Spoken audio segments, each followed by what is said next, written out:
दोस्तों, हज़रत हंज़ला रज़ी अल्लाह ताला अन्हा कहते हैं कि एक मरतबा हम लोग हजूर की मजलिस में थे।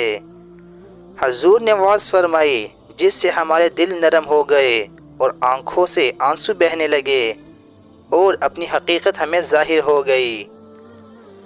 हजूर सल्लल्लाहु अलैहि वसल्लम की मजलिस से उठकर मैं घर आया। बीवी बच्चे पास आ गए और कुछ दुनिया का तज़किरा शुरू हो गया और बच्चों के साथ हंसना बोलना, बीवी के साथ मजाक शुरू हो गया और वो हालत जाती रही जो हजूर सल्लल्लाहु अलैहि वसल्लम की मजलिस में थी।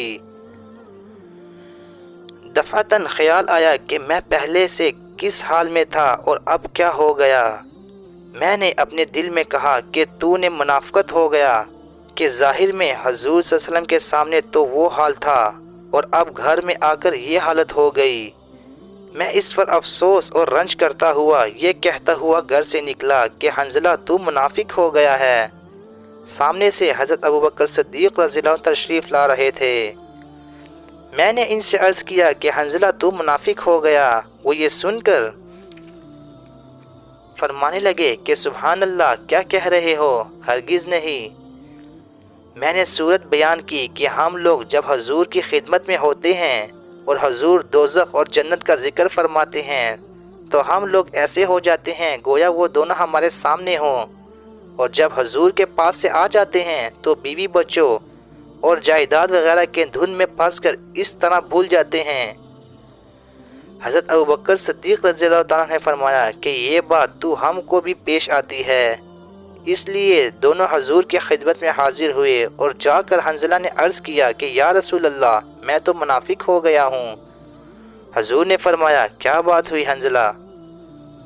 हंज़ला ने अर्ज़ किया कि जब हम लोग आपकी खिदमत में हाजिर होते हैं और आप सल्लल्लाहु अलैहि वसल्लम जन्नत और दोज़ख का जिक्र फरमाते हैं तब तो हम लोग ऐसे हो जाते हैं गोया वो हमारे सामने ही हो, लेकिन जब खिदमत अक़दस से चले जाते हैं तो जाकर बीवी बच्चों और घर बाहर के धुंधों में लगकर भूल ही जाते हैं।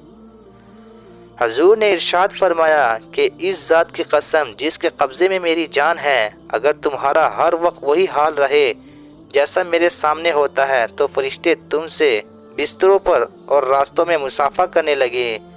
लेकिन हंज़ला, बात यह है कि आदमी के साथ इंसानी ज़रूरतें भी लगी होती हैं जिनको पूरा करना भी ज़रूरी है। खाना पीना, बीवी बच्चे और इनकी खैर खबर लेना ये भी ज़रूरी चीज़ें हैं। इसलिए इस किस्म के हालात कभी कभी हासिल होते हैं, ना हर वक्त ये हासिल होते हैं और ना इसकी उम्मीद रखना चाहिए। ये फरिश्तों की शान है कि इनको कोई दूसरा धंधा ही नहीं, ना बीवी बच्चे ना किसी और चीज़ की फ़िक्र, क्योंकि बशरी ज़रूरियात लगी होती है, इसलिए हर वक्त एक सी हालत पर नहीं रह सकते। लेकिन गौर की बात यह है कि सहाबा कराम रज़ी अल्लाह ताला अन्हा अपने दीन की कितनी फ़िक्र थी कि ज़रा सी बात से हजूर के सामने जो हालत हमारी होती है वो बाद में नहीं रहती। इससे अपनी मुनाफ़िक़त होने का इनको फ़िक्र हो गया। तो दोस्तों, उम्मीद करता हूँ कि आपको हमारी आज की वीडियो अच्छी लगी होगी। अगर अच्छी लगी है तो हमारी वीडियो को लाइक कर दीजिए और चैनल को सब्सक्राइब कर दीजिए ताकि मज़ीद नई आने वाली वीडियो आप तक पहुँच सके। शुक्रिया।